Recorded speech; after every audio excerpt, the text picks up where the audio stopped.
अध्यक्ष महोदय, सरकार में बैठी एक मंत्री महोदया कभी गैस सिलेंडर के दाम बढ़ने पर धरने पर बैठ जाती थी। आज गैस सिलेंडर के दाम जब 1000 के पार हो गए तो क्या माननीय मंत्री महोदया भूल गई कि सास भी कभी बहू थी? अभी मेरे एक बहुत सीनियर सांसद सदस्य ने बहुत अच्छी पंक्तियां की, महंगाई नहीं खर्चे बढ़ रहे हैं। मैं उनसे यही कहना चाहता हूं, जनाब गुमराह मत कीजिए ये कहकर कि महंगाई नहीं खर्चे बढ़ रहे हैं। जुबान तो है आपकी, लेकिन अल्फाज किसी और के बोल रहे हैं। लेकिन इस बात पर सभी को सहमत होना होगा कि भूतपूर्व पंतप्रधान स्वर्गीय इंदिरा जी गांधी के बाद पूरे देश पर लंबे समय तक पूरे देश को प्रभावित करने वाले प्रधानमंत्री आदरणीय नरेंद्र जी मोदी ही है। इस बात पर सभी को सहमत होना होगा। लेकिन अध्यक्ष महोदय, इतिहास गवाह है कि प्रभावी व्यक्तियों का नुकसान विरोधियों से ज्यादा उनके अनुयायी करते हैं। इस बात का इतिहास गवाह है और इसीलिए सोशल मीडिया के अंधभक्तों से और सवाल पूछने के बजाय अपने में मशगूल रहने वाले मीडिया के कुछ नुमाइंदों से सावधान रहने में ही देश हित है। राष्ट्रपति जी ने कहा कि देश विकास की ओर बहुत तेजी से बढ़ रहा है, लेकिन अध्यक्ष महोदय, वास्तविकता यह है कि उतनी ही तेजी से मेरे देश का माहौल बिगड़ रहा है। G20 की हम अध्यक्षता कर रहे हैं, ये गर्व की बात है। और G20 का लोगो देखिए तो बहुत ही प्यारा लोगो है, जिसमें हम विश्व को बता रहे हैं वसुधैव कुटुंबकम।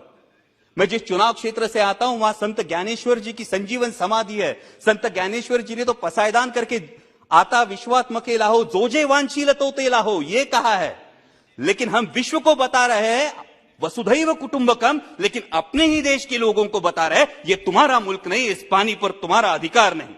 अध्यक्ष महोदय, सभी को याद होगा, बचपन में स्कूल में जाया करते तो 10 पैसे की लिमलेट की गोली खरीदते थे और 10 पैसे की लिमलेट की गोली शर्ट के कोने में पकड़ के दांतों से तोड़ के दोस्त को दिया करते थे।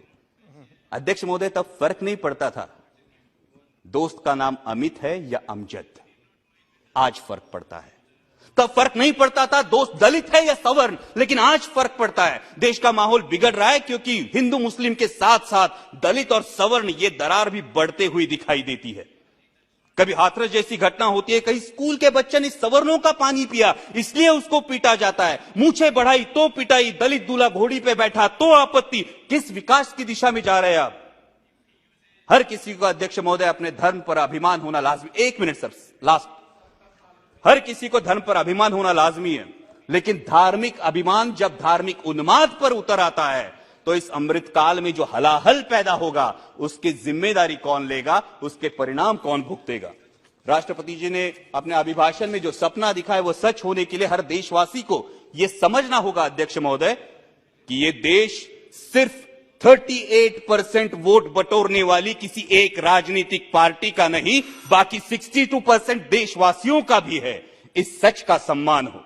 भगवे से किसी को परहेज नहीं और होना भी नहीं चाहिए, लेकिन भगवा तिरंगे में से एक रंग है, इसी का सबको एहसास हो।